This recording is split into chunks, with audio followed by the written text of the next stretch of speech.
ఎందుకంటే గతం తాలూకు జరిగిన తప్పులకు సంబంధించిన అన్ని లాట్స్ ఆఫ్ ఉన్నాయి, ఊహించలేనంత ఉన్నాయి. ఇప్పుడు ఇందాక మాట్లాడినట్టు ఒక్కొక్కటి చెప్పుకుంటూ వస్తాను. ఎందుకు బడ్జెట్ లో పెట్టలేదు అని అన్నారు కదా, చెప్తాను ఒక్కొక్కటి.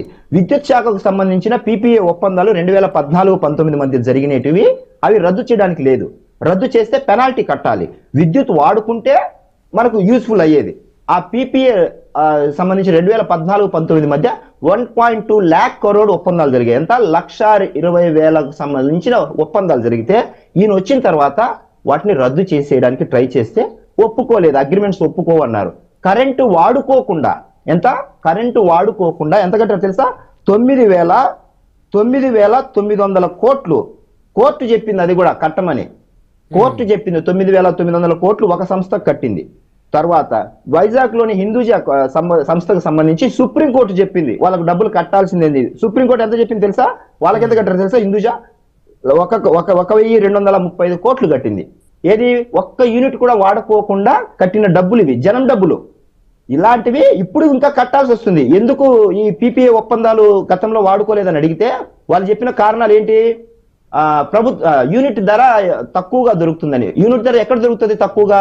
ప్రభుత్వం దగ్గర ఉన్న సంస్థల దగ్గర తక్కువ దొరుకుతుందా, బయట ప్రైవేట్ దగ్గర తక్కువ దొరుకుతుందా? Simple logic. మన దగ్గర ఉన్న ఆర్టీపీపీకి సంబంధించి కానీ, కృష్ణపట్నం పోర్టు ఫేజ్ 2 పనులు కానీ, వీటీపీఎస్ ఫేజ్ 5 పనులు కానీ ఇంతవరకు వాటిని ఇంప్లిమెంట్ చేయట్లేదు. చెయ్యకపోగా బయట నుంచి ఇలాంటి సంస్థల ద్వారా ఎక్కువ డబ్బుకు, ఇప్పుడు ఆర్టీపీపీ ఉంది రాయలసీమ థర్మల్ పవర్ ప్లాంట్ మా జిల్లాలో, దాంట్లో 3 యూనిట్లు ఉంటే 3 యూనిట్లను షట్ డౌన్ చేశారు.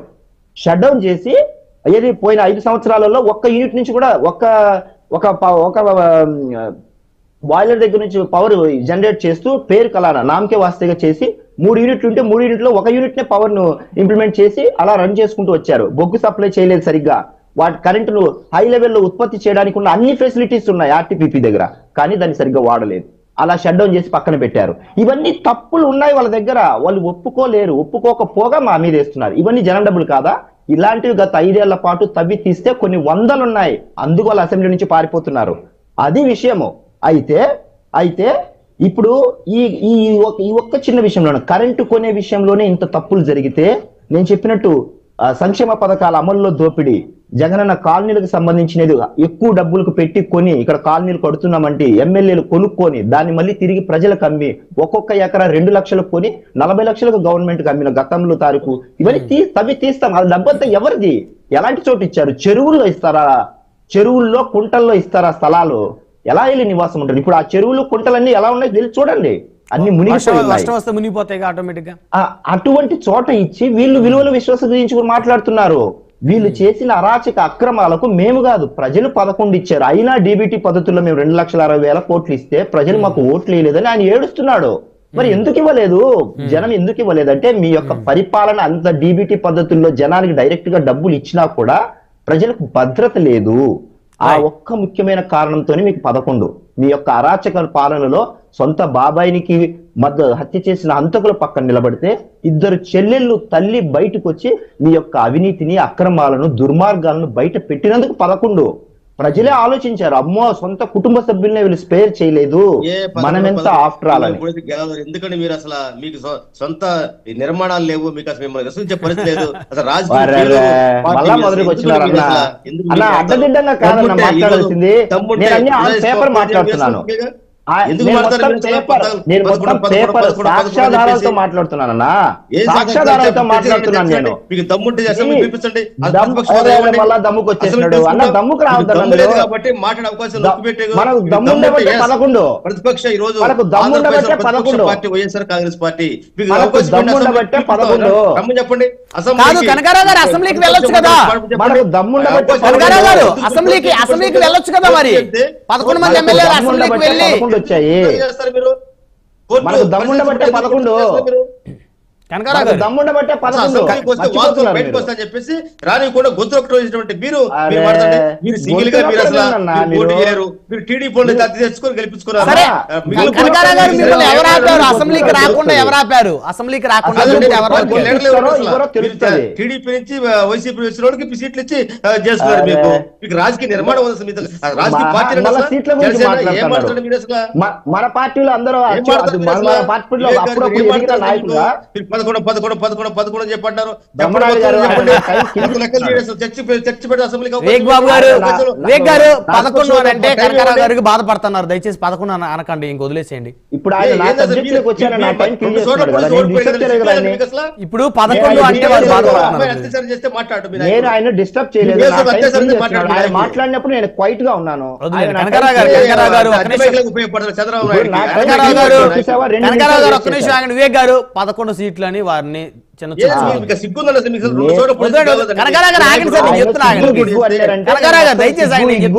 మొత్తం అన్ని కూర్చోబెడతా. సిగ్గు ఎగ్గు గురించి వద్దండి, అసలు అసలు ఆ భాష వద్దండి, ఆ భాష వద్దండి, ఆ భాషలే వద్దు, దయచేసి ఆగండి. ఏమంటే వివేక్ గారు 11 సీట్లు వచ్చినాయి అని వారిని చిన్న చూపు చూసి ఆయన మాట్లాడే టైంలో నేను ఆగండి. కనకారావు గారు సమయం తక్కువ ఉంది, ఆగండి. వివేక్ గారు కూర్చున్నాను నేను. మీరు మాటేస్తారు, దానికి వివరణ చూడడానికి మాకే తగ్గిస్తాడు. ఇస్తాను సార్, మీరు వాళ్ళ మధ్యలో అడ్డుపడితే ఎట్లా? ఇప్పుడు నేను కూడా ఏం చెప్తున్నాను, 11 సీట్లని చిన్న చూపు చూడొద్దనే చెప్తున్నా. గోడలు బళ్ళు అవుతాయి, బళ్ళు ఓడలు అవుతాయి, ఏముంది? సార్ బ్రహ్మనాయుడు గారు మిమ్మల్ని అడుగుతున్నాను. ఒకళ్ళ తర్వాత ఇప్పుడు ఇందాక వివేక్ గారు మాట్లాడారు, అంతకు ముందు అతను టీడీపీ మాట్లాడాక నాకు టైం ఏంటి తీసుకోండి.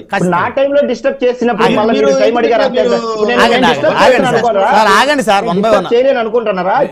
నేను అడ్డొస్తాను చూద్దరు, మీరు మాట్లాడారు. ఇప్పుడు డిస్టర్బ్ చేశారు కదా, 3 నిమిషాలు డిస్టర్బ్ చేశారు. బ్రహ్మనాయుడు గారు ఒకటే పాయింట్ ఏంటంటే ఇప్పుడు గతం తాలూకు సంబంధించినది మమ్మల్ని నిర్మాణం లేదు, లేకపోతే మాకు ఎన్ని సీట్లు వచ్చాయి, మీరు ఒక పార్టీ మాట్లాడుతున్నారు, ఇవన్నీ ఆలోచించే ప్రజలు మీకు 11 మాకు 164 ఇచ్చినారు. అయిపోయింది, అయిపోయింది, ఎన్నికల ఫలితాలు ఎపిసోడ్ అయిపోయింది. మళ్ళీ అది ఎత్తిచారు అనుకోండి, మేము ఎత్తుతాం. మీరు కాంగ్రెస్ పార్టీ ఎలా పుట్టింది, వైఎస్పీ అనే పార్టీ ఎక్కడి నుంచి పుట్టింది, ఎలాంటి నాయకులు వచ్చారు, ఎక్కడి నుంచి వచ్చినారు, ఎవరెవరు వారి తండ్రి గారిని ఎవరైతే వైఎస్పీ